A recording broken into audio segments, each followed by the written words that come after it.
Yes, we will handle this very carefully because if the bubbles will burst, then the tendency is they will be disturbed. So this is now the actual pairing.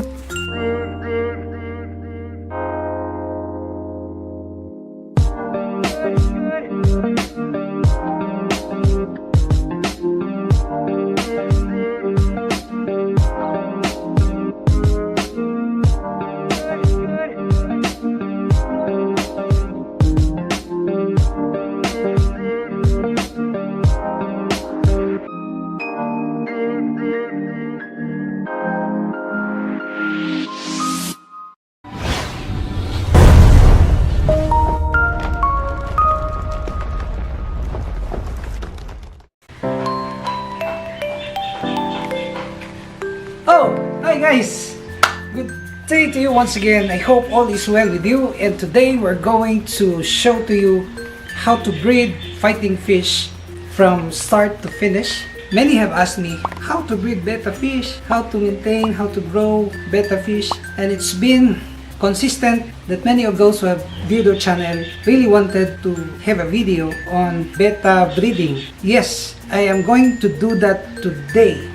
But first of all, allow me to thank the following persons. You can breed.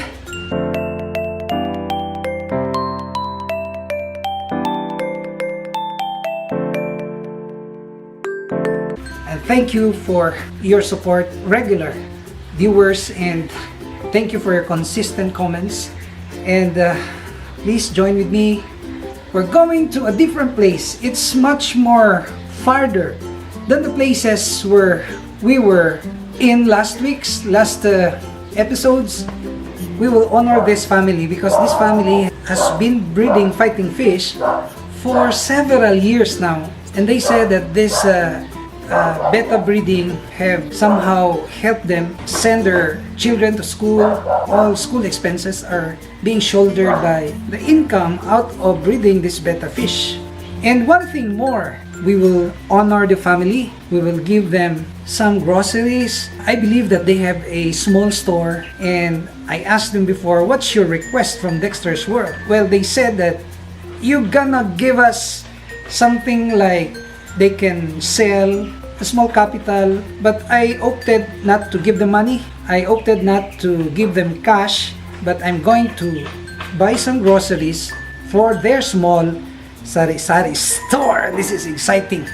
So come on, please watch, and I hope you will learn many things out of this video. Yes, we will go there. Watch out. I will open the gate first.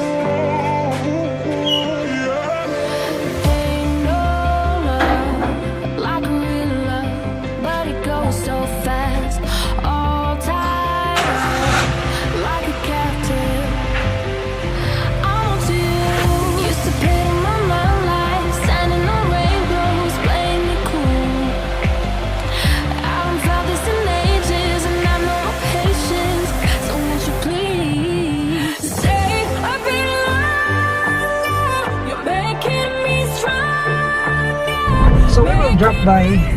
This is Benko Star Mall, and we will buy some groceries here. No parking. Hope we can get. Oh yes, it's here. Come on.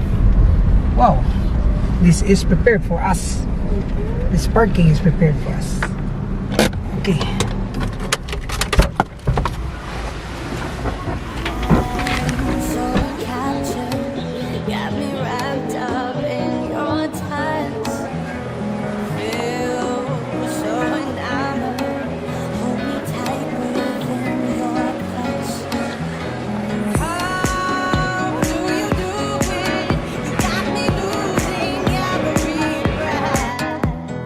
Why did you give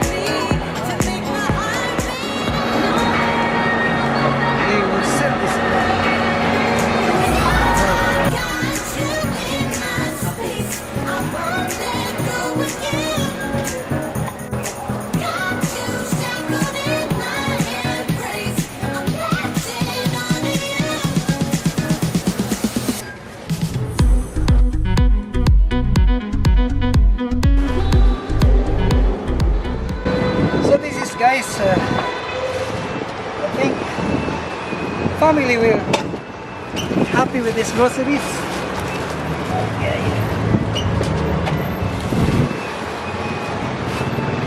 They will sell this at their store.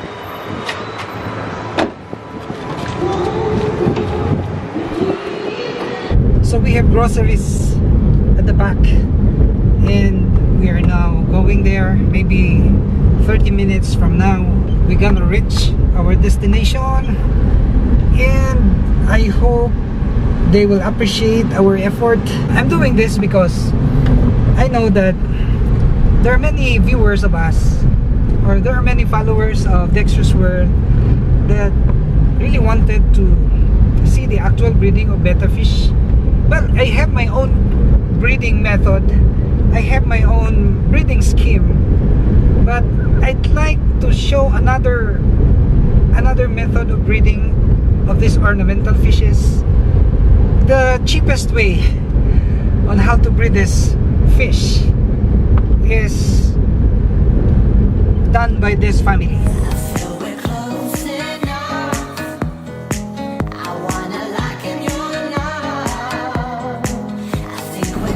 So this is the road that I am referring to.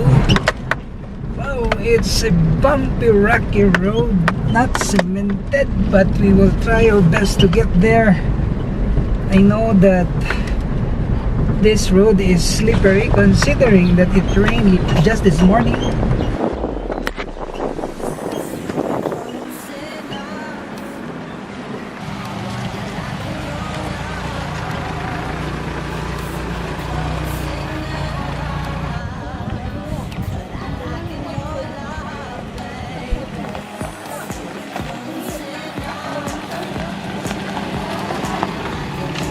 We are approaching now to this community. You can see the road is very slim.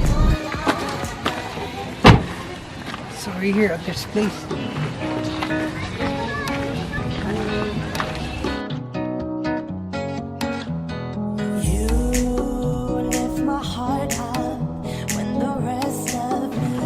Hi guys, we are here at the house of Richard Arellano, and I am honored this afternoon because they have allowed us to be here in their residence, and this is their house, and they're breeding really betta fish, and we will show to you now how these betta fish are being bred. Come on, let's go. Let's come on in.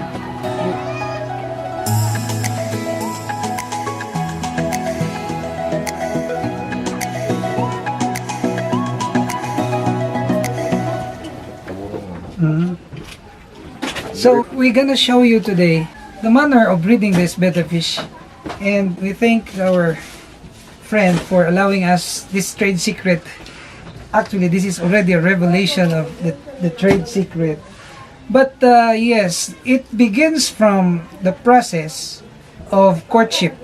The first thing is you have to be able to distinguish the male from the female, and it's very obvious because female have shorter tail compared to the male, and the male has brighter colors and the female has pale colors.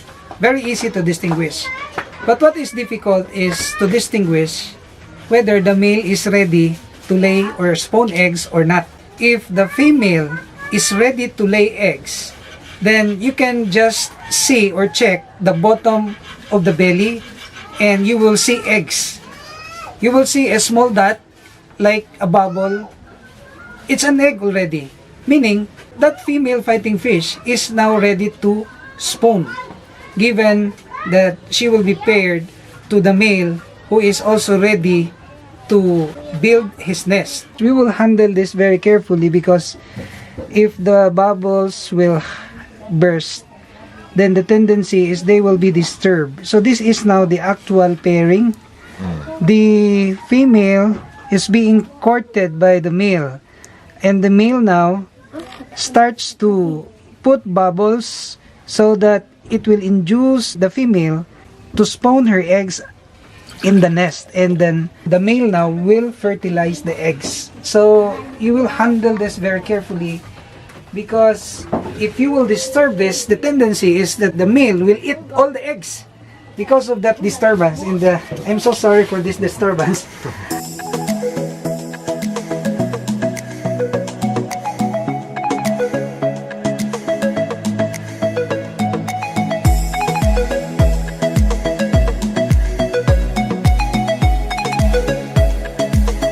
When the courtship process is completed, the female has already spawned the eggs, the male has already fertilized the water, the eggs, then you will get immediately the female, because the male now is very jealous of the eggs to the extent that he can even kill the female. So we are removing now the female because it has already laid eggs. We will put that in a separate container so that the male will not kill this. Okay, so that's the technique. This is the most important thing. When I first showed my video about breeding betta fish, many have asked, oh, the water is very dirty, the water is not clear, and it will really harm the fish. No, it doesn't, because the water becomes brown because of these talisay leaves. That's in gentry, I think, and this is very vital if you're gonna breed, because this will kill the bacteria and this will help the water conditioning of the spawning tank.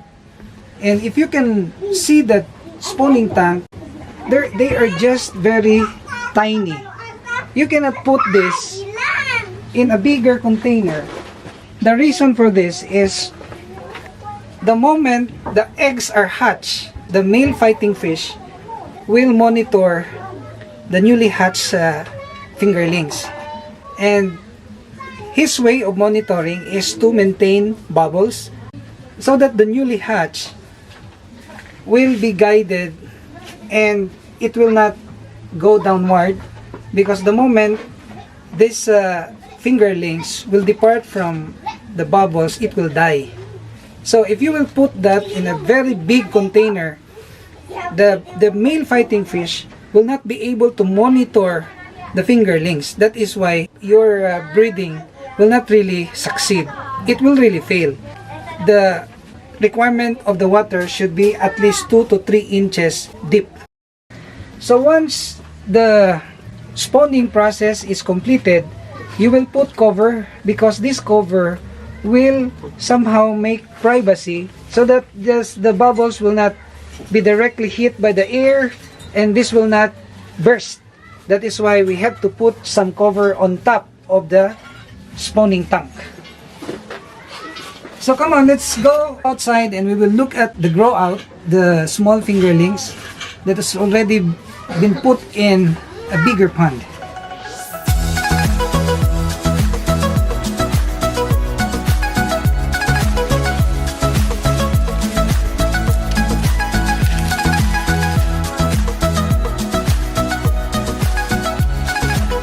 So the technique is here. Once the fingerlings reach the age of 1 week, you have to put them in this area, bigger container, so that they will grow fast. And their food is, remember last time we got this very tiny tubifex worm, and these are their food. That is why I said that if you're breeding betta fish, you have to give them huge amount of protein, and this is the source of protein. This is tubifex worm. And in my next video, I'm going to show to you how to breed, on how to propagate this tubifex worm. You will no longer go to the river, but you will just pick this up in your breeding tank.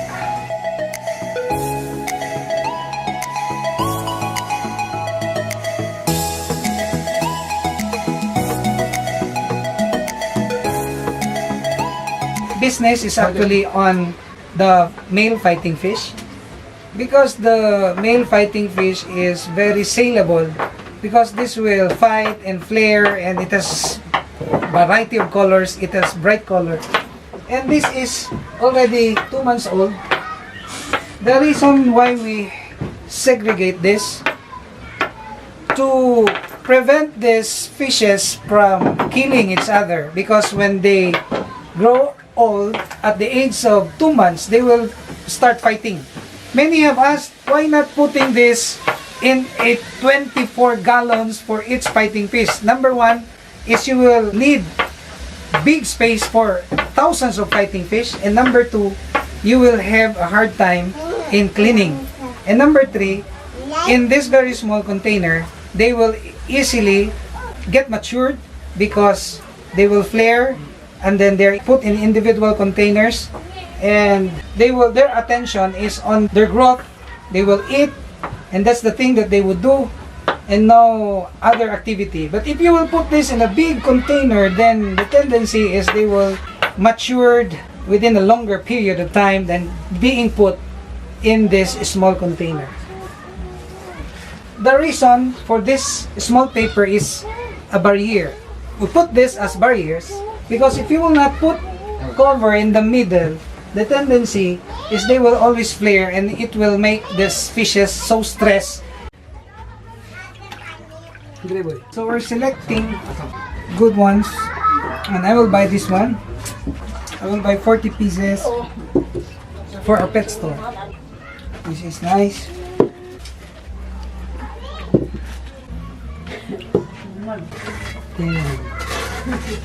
So we are regularly changing the water, because if you will not change it regularly, the tendency is the water will become polluted and it will cause disease to our fighting fish.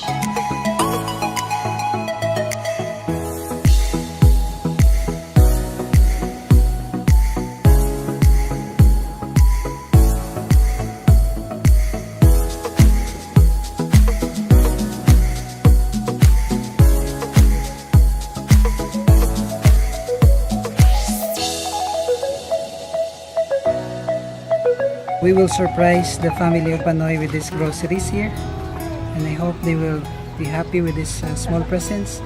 This is our little help from Dexter's World to people who can encourage us, to people who has initiative in life, so that life will be more happier to live. And they said that it really helped them a lot in their finances. They have 4 kids and they're sending this to school, and the income really is being out of breeding this fighting fish. So we will congratulate them for the best effort done and for making inspiration to all of us, and I hope they will be happy with these presents.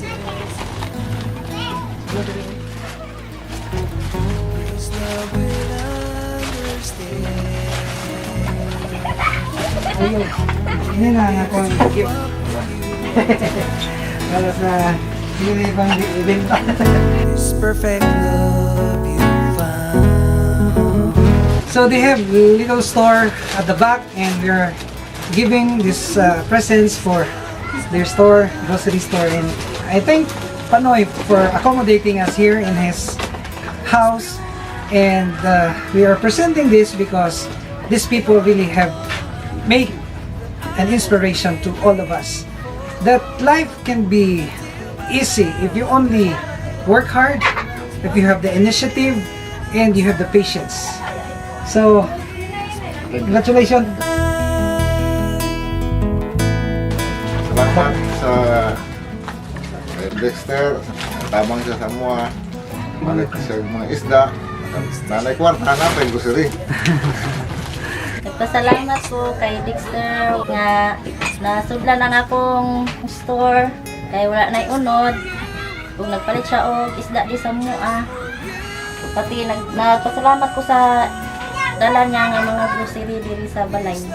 I hope you will watch our videos regularly, and we're really thankful for our close to 60,000 subscribers in just a matter of a couple of months.